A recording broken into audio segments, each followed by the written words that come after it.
Welcome to episode 2.4 of Crushing the Micros Season 2 series. And in this episode, I want to talk about introduction to multi-way pots. And I'm joined by Andrew Clark. So, multi-way pots. So I've got 4 points here that I want to talk about as far as multi-way pots are concerned. First of all, people tend to play their hand mostly for value. Now, it's up to you to figure out what different people's definition of value is. To some people, bottom pair is going to be value. To other people, sets or straights are better. That's what they're going to be playing with. So, but that's kind of up to you to figure out. Which kind of leads us into the second point, where people are much less likely to try to bluff in multi-way pots because there's a lot more people and it's much more likely that somebody's going to have a hand. So thus you can just focus on trying to figure out mostly what kind of ranges people have and how to play accordingly. My third point is about math being your friend, and I'm going to talk about it as far as bet sizing is concerned. And last, by showing aggression, you're going to get much more respect in a multi-way pot than you would in a heads-up pot. And people are a lot less likely to float you, people are a lot less likely to bluff raise you, etc., etc. So, one of the bigger leaks that I see when I watch people play the micro stakes or even the low stakes is just a lack of understanding of bet sizing as it relates to continuation bets, pot odds, and winning flops, etc., or winning pots. So let me talk about this very briefly. So this idea of risk versus reward. So let's assume there's $12 in the pot, and I've got all kinds of different bet sizes. So if you bet $12, you're risking $12 to win $12. So you're getting a 1-to-1 on your money. So you only need to win. Well, you need to win 50% of the time in order to show a profit. So pot size bet, you need to win 50% of the time in order to show a profit. Now, what if you bet $9? Well, now you're getting 3 to 4 on your money, or I should say 4 to 3 on your money. So now you need to win 3 divided by 7, which is 42%. So right off the bat, as you bet less, you need to win significantly fewer times in order to show an immediate profit. So going all the way down, if you bet $6 into $12, you only need to win 1/3 of the time. So your bet only needs to be successful 33% of the time in order to show a profit. And if you bet 1/3 of the pot, then you only need to be successful 25% of the time in order to show a profit. So a lot of this math is mostly just for continuation betting. If you don't have anything and you bet $8, as long as people fold more than 40% of the time on the flop, you're going to show a profit. So this is kind of the underlying math behind why continuation bets are going to be profitable, just because you don't have to win that often. But you can also bet less and save yourself a couple BBs on your continuation bet.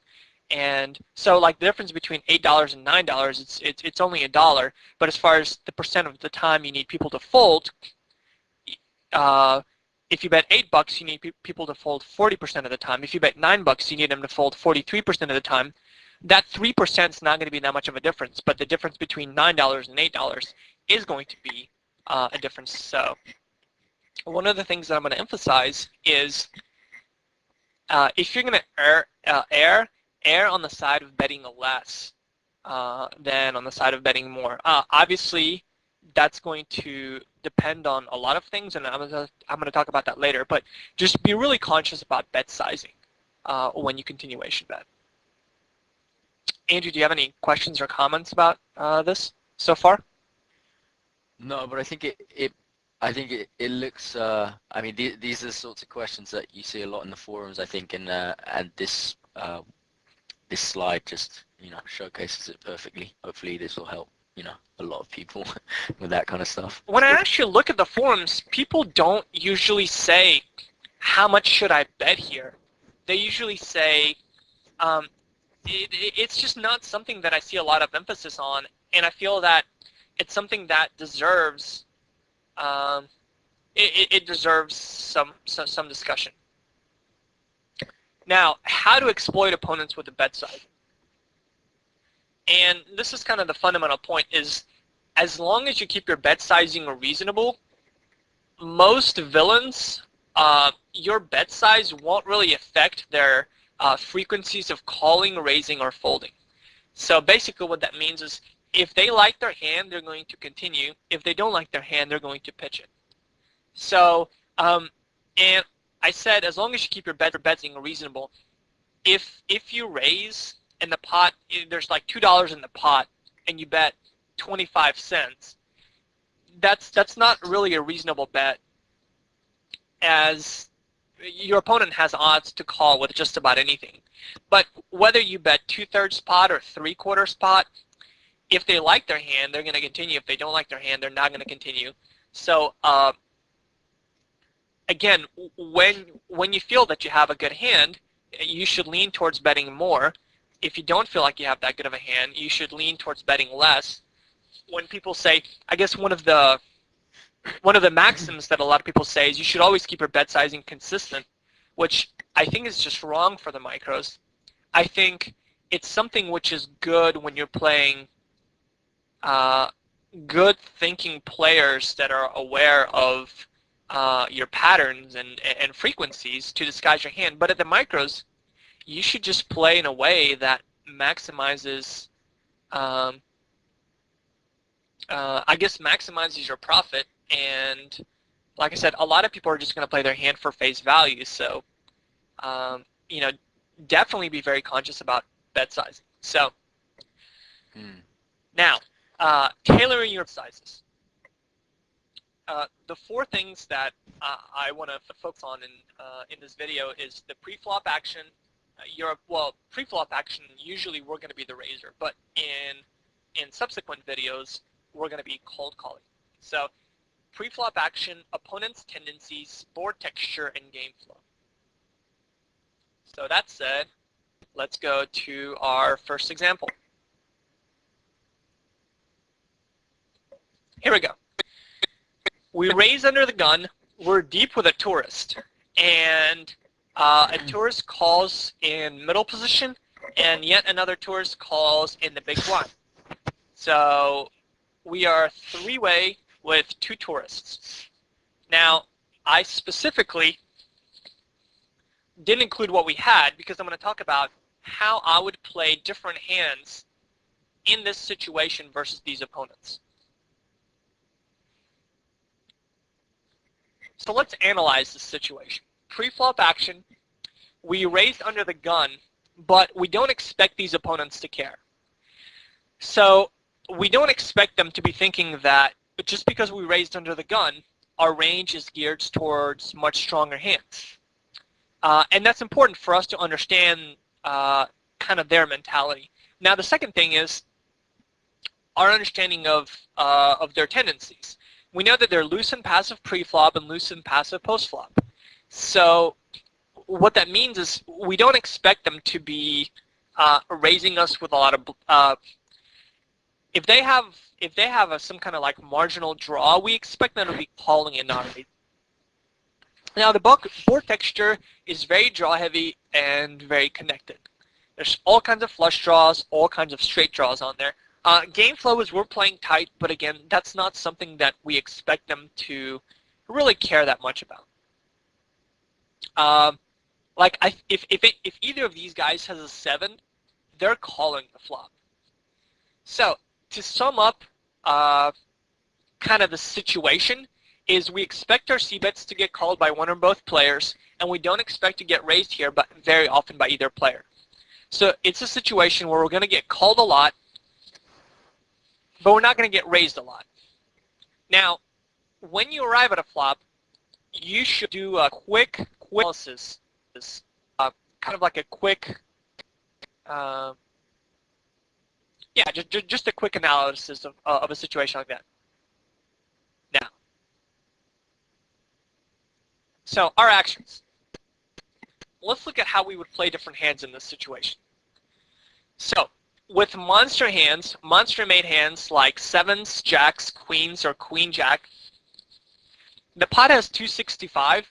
I would bet out strongly. I would bet close to pot because I think since we expect either of them to call, then their most likely hands are going to be draws or weak main hands and looking to improve. So we need to start charging them right off the bat. So I would bet close to pot with my good hands here.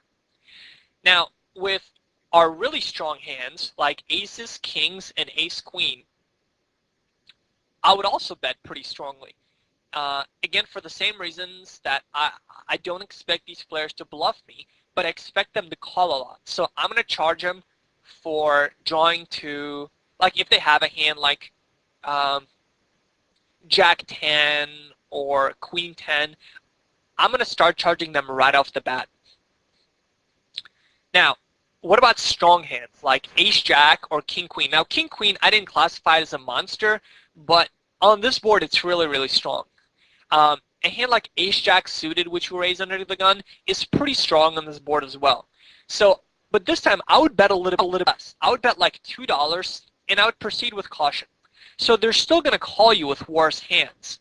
But if you get raised, or, yeah, basically, you're just managing the size of the pot by betting less with a hand that's probably best, but you're not really sure about. And finally, with big draws, like Ace of Heart, King of Hearts, Ace of Heart, Ten of Hearts, where you have a flush draw, at least one over, and a gutter, or a hand like 9, 10 of Hearts, where you have an open-ended straight draw and a flush draw. King 10 of Hearts, you probably, I mean, you would treat it the same way, but you probably should not be opening a hand like King 10 of Hearts under the gun, so that's why I didn't include it on there. But here, we also want to bet strongly. But the reason for betting strongly on this kind of a flop with those kind of hands is when you actually hit, you want the pot to be big and you want to be able to get paid off. So the way we're going to start building a pot is by betting and building it ourselves. So I would bet pretty strongly with those hands as well. Now, everything else, you should check fold. So like pocket nines, you should check fold. And even pocket tens, I would check fold here. I would not mess around with. Because it's just going to be really difficult to play afterwards. So, Ange, do you have any questions or comments on this? No, but I think it's important to mention, you know, why you'd be so inclined to, you know, to play all other hands so much weaker, and that's just because these two players are going nowhere, and the board is so ugly, and it's going to get even worse over the next two cards that you're going to have no idea where you are. You possibly could be out of position, and there's just such a chance that you're going to make a big error if you continue. Right. And with a hand like pocket nines, like you could have the best hand, and you could continuation bet and take it down, but it's just going to be really difficult to play. And versus these two players, you're just better off check folding. I mean, like you said, then these are exactly the sort of players, you know, who you want to be in a pot with when you have a big hand, because they're going to be calling all your bets, right, and they're going to be continuing, but they're going to be continuing with anything, you know, any piece of this board, and it's just too hard to play marginal hands against these players on this board. And I think a lot of players get frustrated when they have like pocket eights here and they continuation bet, and they get called, and then they post on the forums like, what should I do on the turn? And I'm just thinking to myself, I would not have bet this flop into 2 players. So you're on your own, you know? All right, so now let's look at a very, well, similar format, but a very different situation.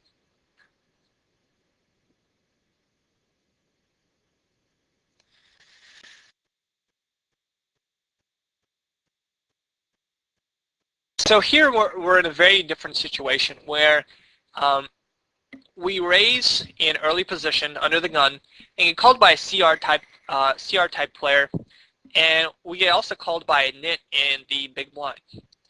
Now the flop comes King 9-5, and I mean, I think anybody that plays poker will say this is a very good flop to continuation bet.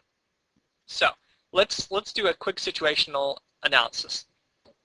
Pre-flop,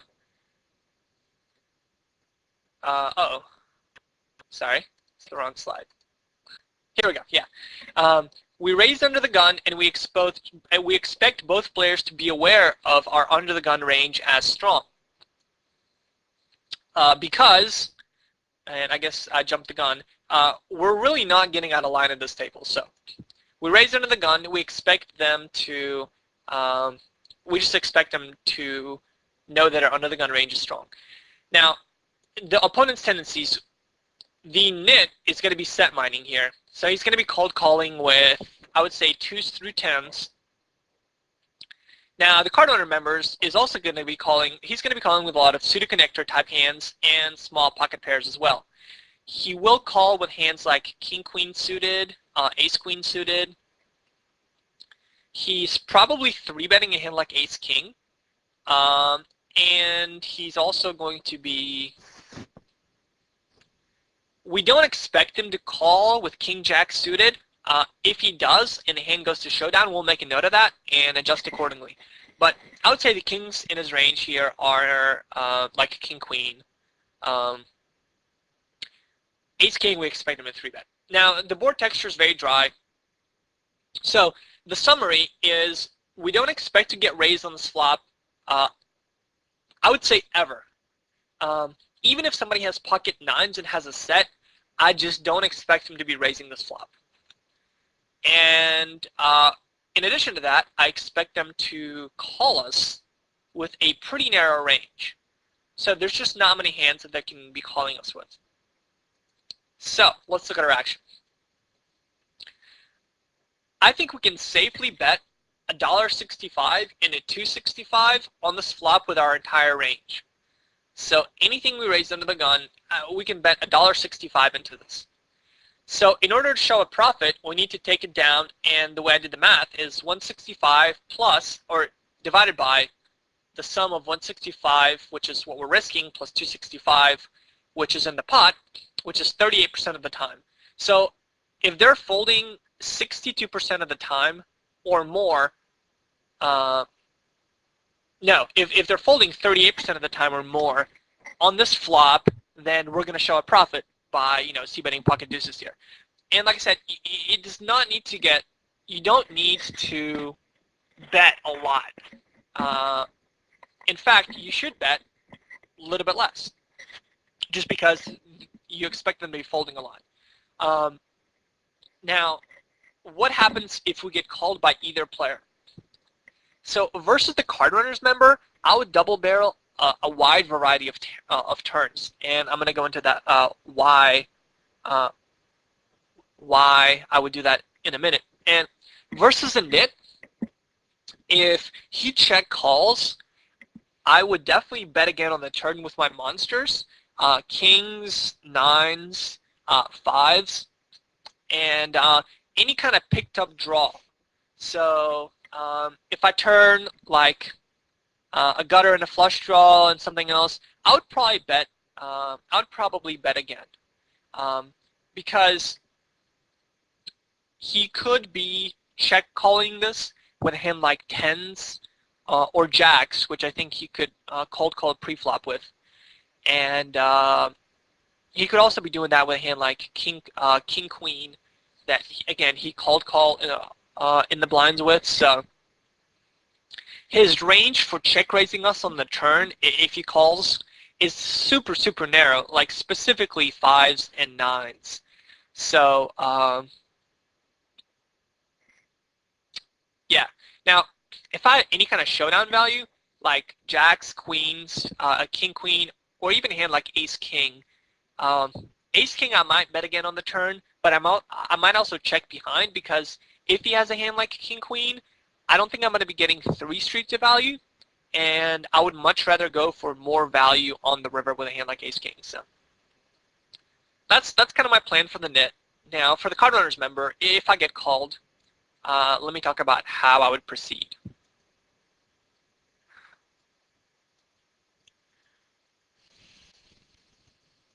One second.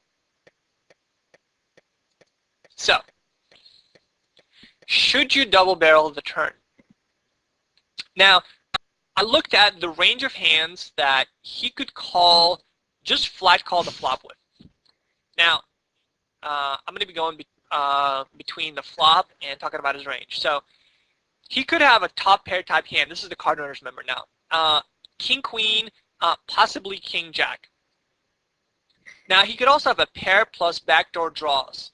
So hands like 9-10 suited, 8-9 suited, 9-7 suited, like 9-7 of hearts has a pair plus a backdoor straight draw and a backdoor flush draw. So if you call it pre-flop with a hand like 9-7 of hearts, then I expect him to definitely be peeling the flop at least once. You could also have backdoor, like gutters plus backdoor draws. Hands like 6-7 suited, so a hand like 6-7 of hearts, or 6-7 of spades, or 6-7 of diamonds. Not only does it have a gutter, but it could also pick up additional equity with like a flush draw on the turn. So again, I expect him to be peeling at least once with those kind of hands. He could also have an underpair, like jacks, tens, or queens. Queens are much more unlikely because just about anybody 3-bets queens, even to an under the gun raiser. Jacks, a lot more people are flat calling jacks and tens to an under the gun raiser, but I think if he flat calls jacks and tens, even queens, then he's definitely not folding on this kind of a flop. He's going to peel at least once. He could also have sets, 5s and 9s. But as you can see, 5s and 9s only make up 8% of the total range we gave him. The vast majority of his range is, well, the 31% of his hands are gutter plus backdoor draw type hands, and 21% of his range is king, queen, and king, jack type hands. So, what do we fire with? On the turn, like any 2-2 through 7-7 type hand, I would fire again, and I would fire about 3/5 pot, which means that we need to take it down about. So if we fire 3/5 pot on one of those cards, which I would consider blanks, we only need him to fold 38% of the time to show a profit. So we need him to fold, he can call 62% of the time and we'll still show a profit. But our hand looks really, really strong when we're double barreling a king 9-5 type board. And even when we're betting small, it just looks really strong. I would also fire any kind of ace, because unless he has a set, he's just not going to like the ace. And an ace doesn't help any of his hands, like I said, except for sets. And when the ace hits on the turn, I expect him to raise his set. Now, 8-8 through queen-queen are pretty bad hands, as an 8, we said there's a lot of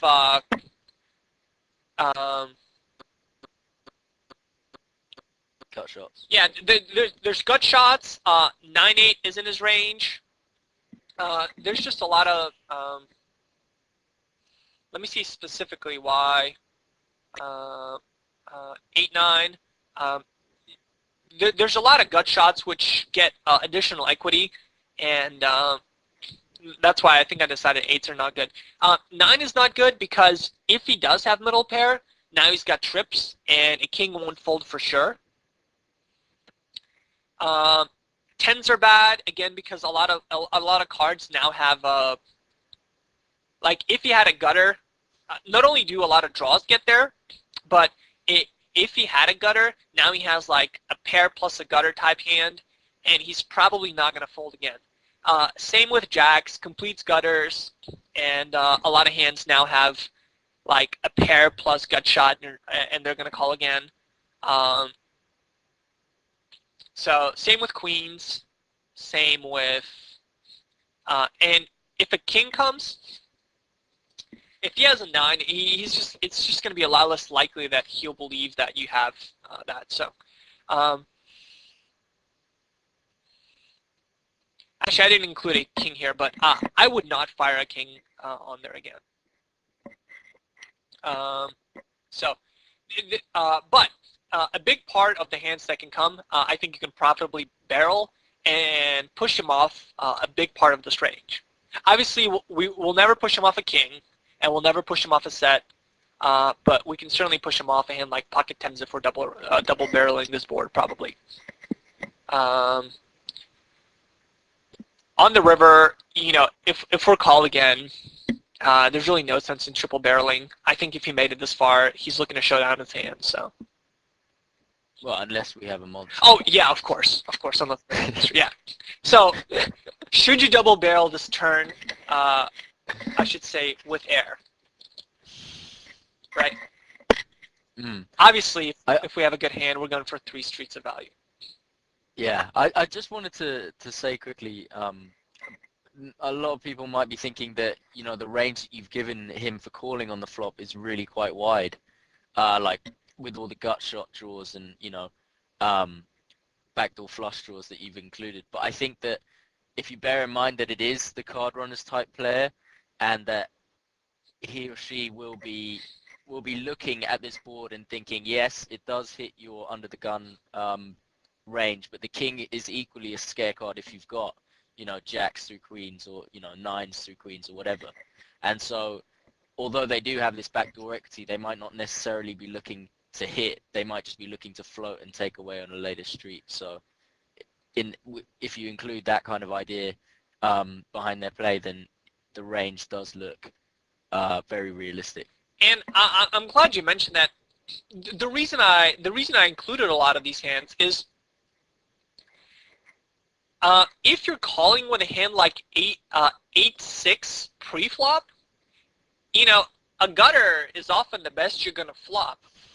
And notice, we're not betting a lot on this flop. We're betting $1.65 into 265. So we're betting a small amount. We're betting like 3/5 pot.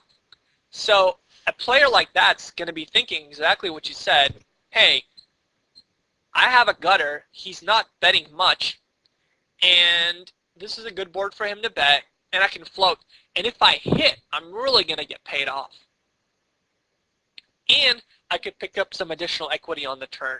So, you know, we're aware of all that.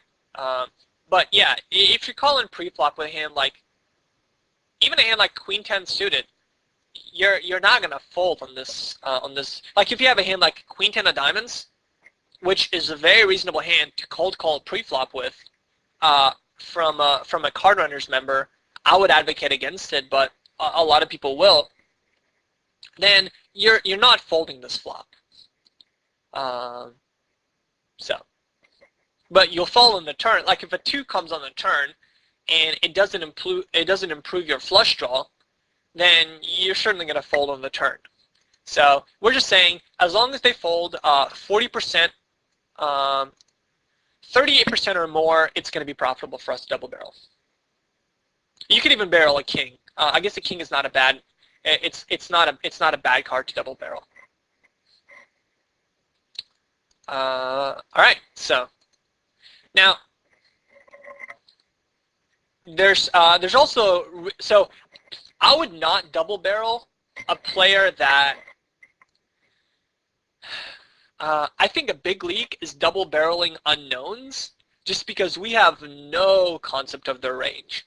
But there's definitely reasons for double barreling versus regulars. Now, a lot of that is metagame. So here's what we need. We need him to be a thinking player. Thinking on level 2 or higher. There's another reason for double barreling is you will often get to showdown. So even if a hand has a hand like King Jack or King Queen, then we bet again. He's going to call again. If we check the river, a hand like King Jack, he's often going to be just checking behind unless he improves. So we'll get to see what he has. And it's really important for us to make notes in that case and then apply those notes later on. Also, when people notice that you're double barreling, they think that you're going to be spewy, and they think that you, and maybe not spewy, but they'll I guess at these stakes they'll think that you're going to be bluffing a lot. Like if you bet twice there with pocket deuces and he calls you with king queen, and it gets to the river, and he checks behind and he sees pocket deuces, he's like ha ha ha, you know.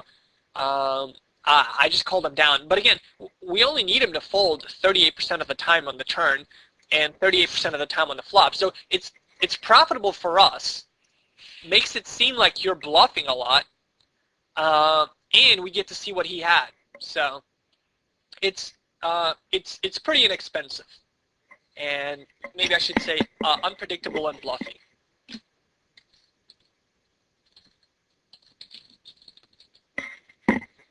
So wonderful for image. Now it's important to note that if you're doing things, we're not doing this for image. We're doing this because we think it's going to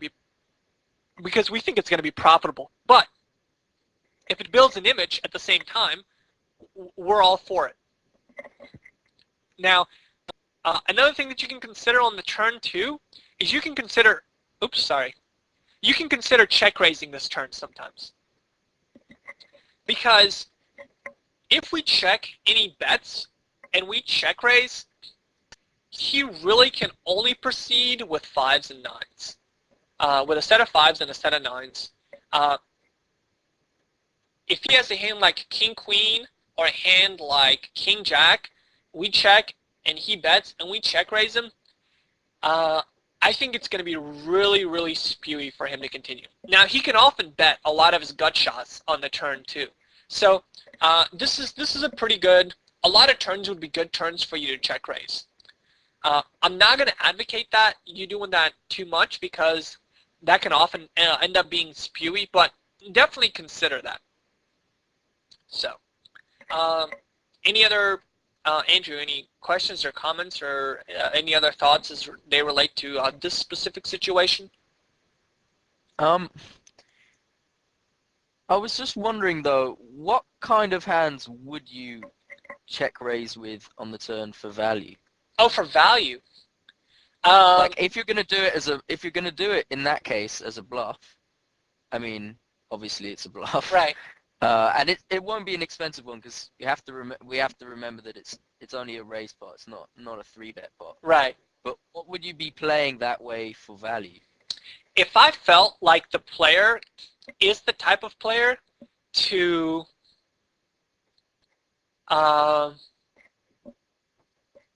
Float? Not just float, but call me down with hands like the kind of player to call this flop with a hand like king queen or king jack, then I would be check raising the turn with obviously my sets, and even a hand like king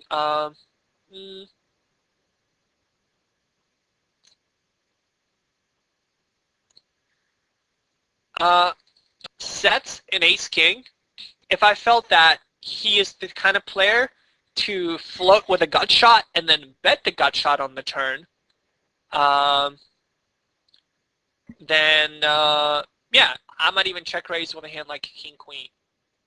Yeah, the only reason I ask is because I think it's an important thing to think about before you make a play, because you need to know what you expect from that player and how how would you fit that in to like a realistic play if you did have a big hand? Right. So you need to know that he's not just going to be betting with 5s and 9s on the turn if you check and then decide to check raise. Like, it's obviously very dependent on the player, and yeah, I just wanted to hear your thoughts on it.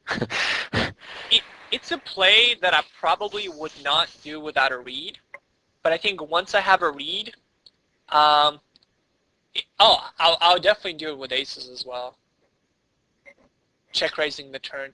If I felt the player's more bluffy than cally, then I would check raise. If I felt that he's more cally than bluffy, I would double barrel. Okay.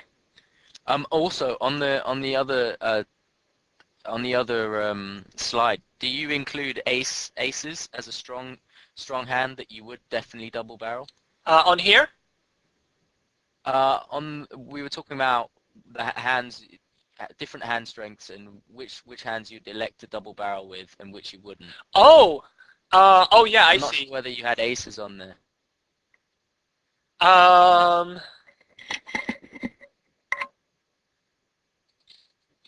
Yeah, I would.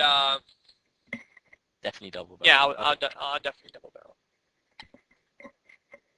barrel. Ace King probably too, but the thing about Ace King, it's just a lot less likely that he has, like, basically if I'm betting Ace King on the turn again versus this player, the only thing I expect to get value out of is King Queen specifically. And because I have a king already and there's a king out on the board, it makes it that much less likely that he has King Queen. If I had aces, he could have called preflop with Ace King and King Queen. And even though I have aces, it makes Ace King less likely.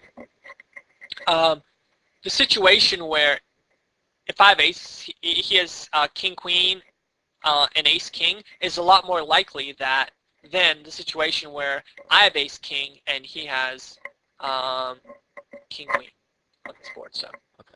Yeah, that's a good question, and I probably would bet again. And if he raised me on the turn and I have aces, I'm just like done. Because what? Because he's not raising you. He's not raising you with like a rat. He's not raising you with a one pair type hand. No, and he's never raising King Queen on the turn versus me there either. No, unless he spikes a queen. Right. Yeah. Well, King Queen is such a big part of his range that if he spikes, if a queen turns, I'm probably not betting again with aces. Because I just don't like my hand there. I'm probably checking behind and evaluating the river. And I'm probably not folding the river because I'm a huge calling station. Although, if he pots the river, I could fold a flag. No, I mean, I say that kind of jokingly. If he was to pot the river, I could definitely find a fold with aces there. If a queen turned, it went check, check. Well, I need to use the mouse really quickly just to click this zone alarm allow option. So I'm sorry if it pops up. All right, let me. All right, let's go on to our third example. Yeah.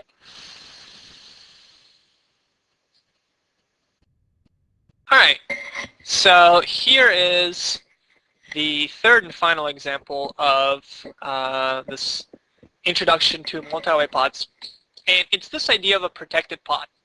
Now, some of you might have an intuitive understanding of that, but I think it's important that we put it into words and just talk about the dynamics of a situation where you have a protected pot. So let's look at a formal definition. So a protected pot is said to be protected from bluffers. So often it's being contested by several players and therefore very likely that any bluff attempt will be called out.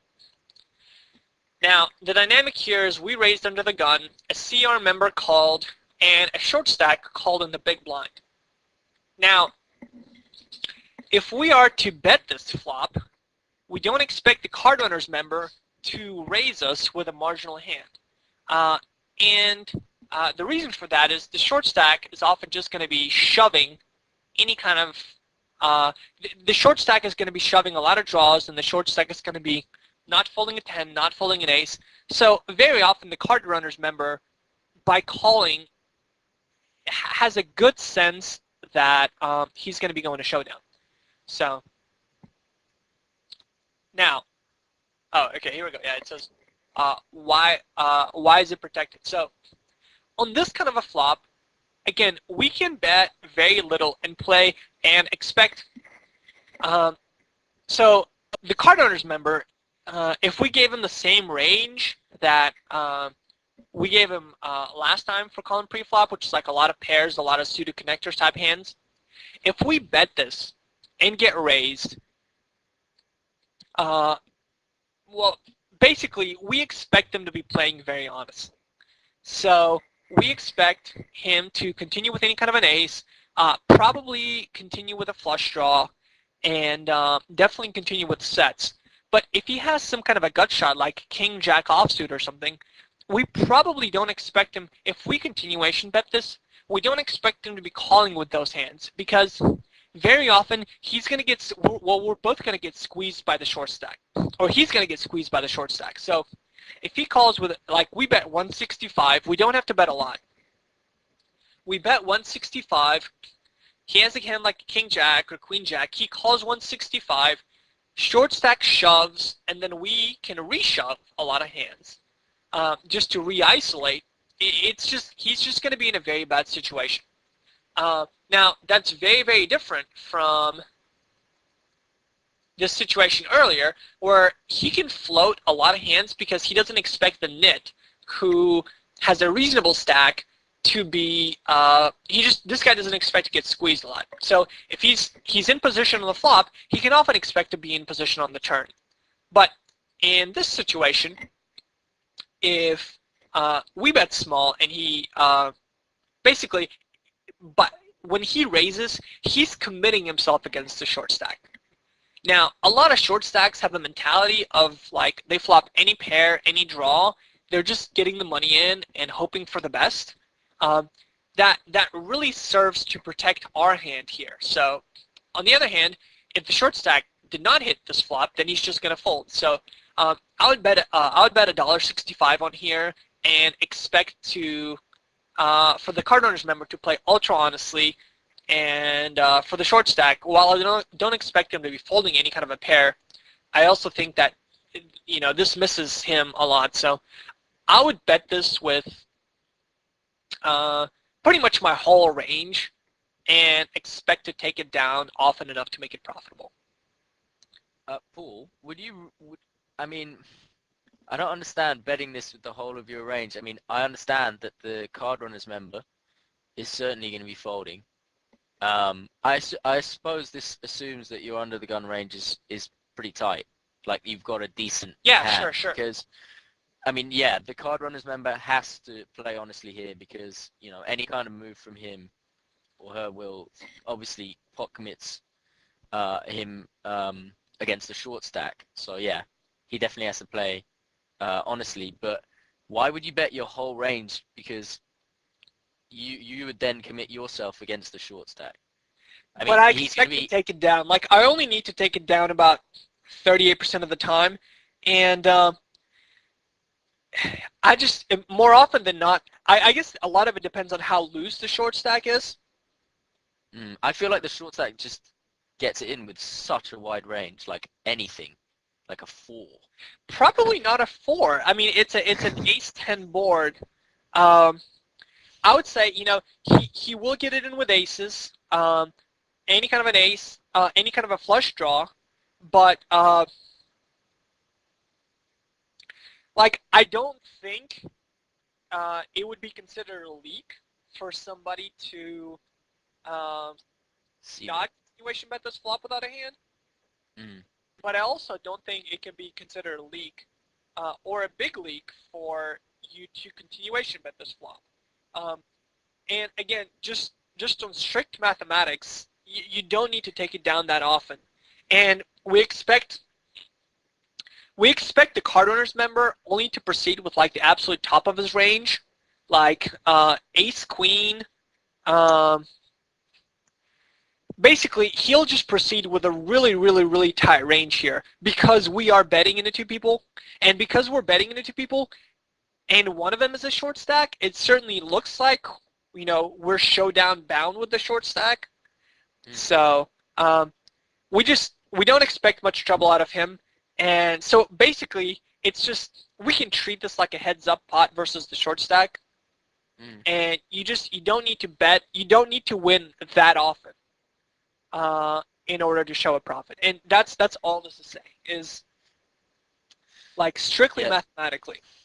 That makes a lot of sense. I think maybe I saw short stack and just read like short stack donk maniac. Maybe I didn't give him enough credit. So yeah, and I mean, even though he's mostly playing on level 1, you know, if he has a hand like ace 8-7,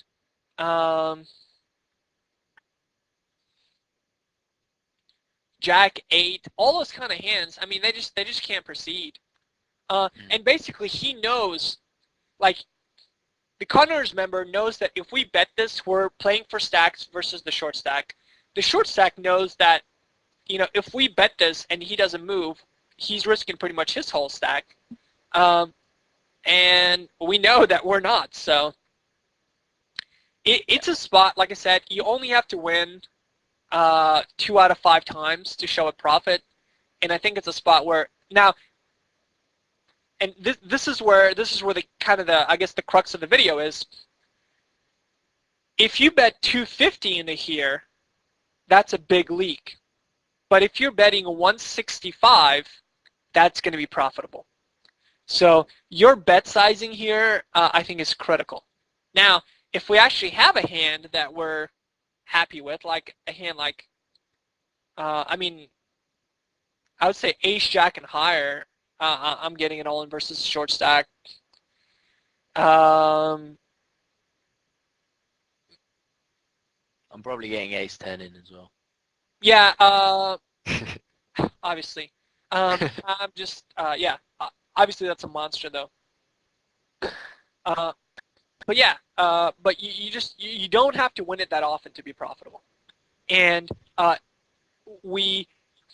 essentially it's a heads up pot because the card owner's member, he just can't proceed. He can only proceed with a really, really narrow range. Like, and again, if we see that he called pre-flop with ace jack, called this flop with ace jack, it's very likely that it's going to go to showdown versus the short stack, and we'll adjust accordingly. But that's that. At the micros, you're going to be able to. Now, one of the things I didn't talk about is, so these are all like 3-way pots, but obviously if you have like a 4-way, 5-way, or 6-way pot, I would play my hands strictly for value. So, I mean, continuation betting into 3 other people with like, you know, mid pairs is just going to be kind of spewy. So, obviously, top pair, top kicker, top hands, top pair, good kicker type hands, sets, and you know, like your big draws, you're going to continue with. But everything else, multi-way, I would not double barrel air. Almost never at the micro stakes. So now, any other questions about the protected pot situation? No. Yeah, I mean, it's just something to be thinking about. Yeah. So coming up, we did an episode of Live Play last week, and we're going to do another episode, this time on 25 No Limit, the following week. And we're also going to address flop and turn play in single race pot, where we just flat called pre-flop.